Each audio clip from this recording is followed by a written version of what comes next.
مختلف جماعتیں جو ہیں ان کے رابطے ہو رہے ہیں، ملاقاتیں ہو رہی ہیں، میاں صاحب جو ہیں وہ وطن واپس آ گئے. اس سارے ماحول میں آپ کیا سمجھتی ہیں کہ مسلم لیگ کاف کہاں کھڑی ہے؟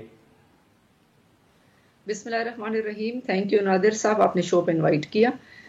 میاں صاحب اگر پاکستان آئے ہیں تو اچھی بات ہے، ان کا اپنا ملک ہے اور ان کی پولیٹیکل پارٹی بھی یہاں پر حکومتیں کرتی رہی ہے، ان کے پولیٹیکل سیٹ اپ ہے یہاں پر. تو اگر الیکشنز کے لیے وہ آئے ہیں تو بہت اچھی بات ہے، ان کو ہم ویلکم کہتے ہیں. اب باقی جو ہے ان کی پرفارمنس عوام کیسے ایویلویٹ کرتی ہے، الیکشنز میں کیسا رسپانس کرتی ہے، وہ پھر عوام پر ہم چھوڑتے ہیں کہ وہ کیا فیصلہ کرتے ہیں. مسلم لیگ کاف جو ہے وہ میں سمجھتی ہوں کہ دیکھیں اس وقت آپ کے سامنے ایک سینیریو ہے. میں سمجھتی ہوں کہ ایک طرف باریاں لینے والی جماعتیں ہیں جس میں مسلم لیگ نون اور پیپلز پارٹی دونوں شامل ہیں، جن کی بار بار دیکھیں میں نے الحمدللہ میں نے اللہ کے فضل سے ہمیشہ سچ بات کہی ہے. باریاں لی ہیں انہوں نے اس ملک پر، ہمیشہ ان کی حکومتیں ہوئی ہیں. ٹھیک ہے کہ بار بار انٹرپٹ ہوئی ان کی حکومتیں، بار بار ان کے خلاف سازشیں ہوئی، اس میں کوئی شک نہیں ہے. لیکن اثاثوں میں اضافہ ہوتا گیا اور عوام جو ہے ان کی خوشحالی ہمیں ان کے ادوار میں نظر نہیں آئی. ان کے صوبوں میں ان کی حالت دیکھیں لوگوں کی تو آج بھی عوام کی حالت جو ہے وہ ٹھیک نہیں ہے. پھر دوسری طرف آپ دیکھیں کہ پی ٹی آئی جو ہے آج دو پارٹیوں میں تقسیم ہو گئی ہے. ایک استحکام پاکستان پارٹی ہے، ایک جو ہے پی ٹی آئی پی ہے. اب یہ کون ہیں؟ یہ وہ لوگ ہیں. اب عائشہ گل علیہ نے پی ٹی آئی جب اقتدار میں تھی تو عائشہ گل علیہ نے تو اقتدار سے پہلے ہی چھوڑ دی تھی پی ٹی آئی کو. میں نے کوئی اقتدار میں جو ہے اپنے مفادات تو حاصل نہیں کیے، تو جو اصولی چھوڑنے تھا پارٹی کا وہ عائشہ گل علیہ نے کیا. اب یہ جو استحکام پاکستان پارٹی ہے یا پی ٹی آئی پی ہے، یہ تو کوئی سینئر منسٹر رہا، کسی نے چینی سکینڈل میں اربوں روپے کمائے، کوئی جو ہے وہ لینڈ مافیا ہے، کوئی جو ہے وزیر اعلیٰ رہا اور وہاں پر جو کرپشن سارے بی آر ٹی وغیرہ تھے اس میں. تو میں سمجھتی ہوں کہ عوام یہ اچھی طرح جانتی ہے کہ عوام اس وقت واقعی مایوس ہیں. عوام ایک طرف تو پی ٹی آئی کی جو لیڈرشپ ہے عمران خان سے 9 مئی کا جنہوں نے سانحہ کروایا صرف اور صرف اپنے ذات کے لیے کہ ان کی ذات بچ جائے، باقی ملک جو ہے اگر تباہ ہوتا ہے، جس طرح اسرائیل فلسطین پہ حملے کر رہے ہیں، تو مطلب ایک لانچ پروجیکٹ تھا پاکستان میں اسرائیل کا.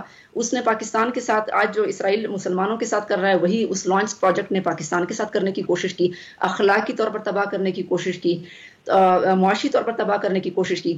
تو میں سمجھتی ہوں کہ اس وقت عوام واقعی مایوسی کا شکار ہیں. لیکن دیکھیں میرے لیے اللہ تعالیٰ نے فیصلہ کیا، میں الحمدللہ میں اللہ تعالیٰ کا ہمیشہ شکر ادا کرتی ہوں. میں کسی باریاں لینے والی پارٹی میں نہیں گئی کہ مسلم لیگ یا پیپلز پارٹی میں گئی.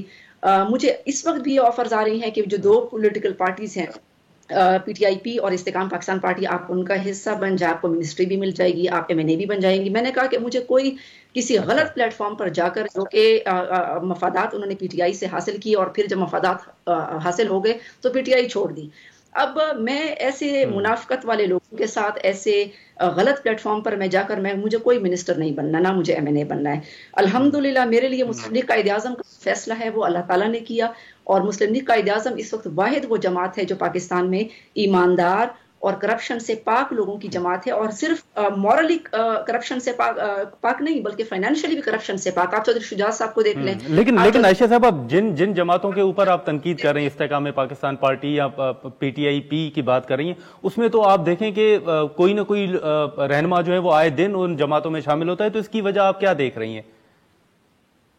دیکھیں ہم تو مسلم لیگ قائد اعظم تو نہ جہاز رکھتی ہے، نہ جہازوں کے ذریعے سے لوگوں کو جو ہے وہ پیسوں کے ذریعے، کیونکہ ہم نہ سرمایہ دار ہیں، پیسوں کے ذریعے ہم نہ خرید سکتے ہیں لوگوں کو، نہ ان کو ہم یہ مطلب ہم جھوٹی باتیں نہ عوام سے کر سکتے ہیں. ہم مڈل کلاس کے نمائندہ لوگ ہیں جو کہ پاکستان کے 95% مڈل کلاس کے لوگ ہیں.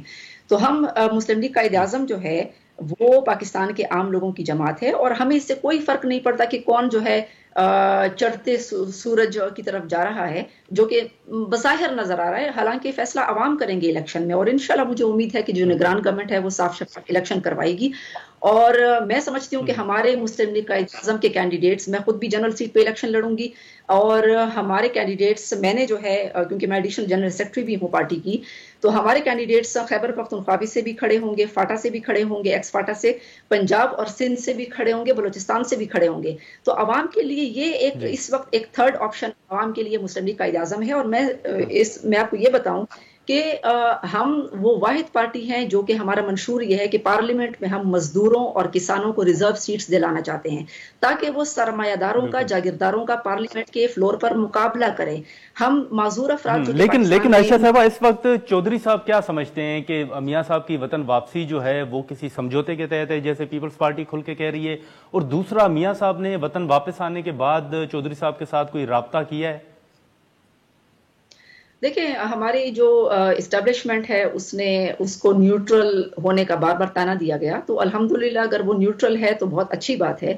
اور میں نہیں سمجھتی کہ نواز شریف صاحب کسی سمجھوتے کے تحت آئے ہیں. وہ اگر ان کا اپنا ملک ہے ان کو آنا بھی چاہیے تھا، اب الیکشنز بھی نزدیک ہیں، تو اگر وہ آئے ہیں تو بہت اچھی بات ہے. سب پولیٹیکل پارٹیز کو جو ہے اپنی اپنی پرفارمنس پہ توجہ دینی چاہیے انسٹیڈ آف کہ وہ غیر ضروری معاملات میں عوام کو بھی الجھائیں اور میڈیا کو بھی الجھائیں. اور ان چیزوں سے اب آپ کی پرفارمنس جو ہے وہ نہیں چھپ سکتی، اور نہ ہی آپ کا پاسٹ جو جی ماضی کا ٹریک ریکارڈ ہے چھپ سکتا ہے.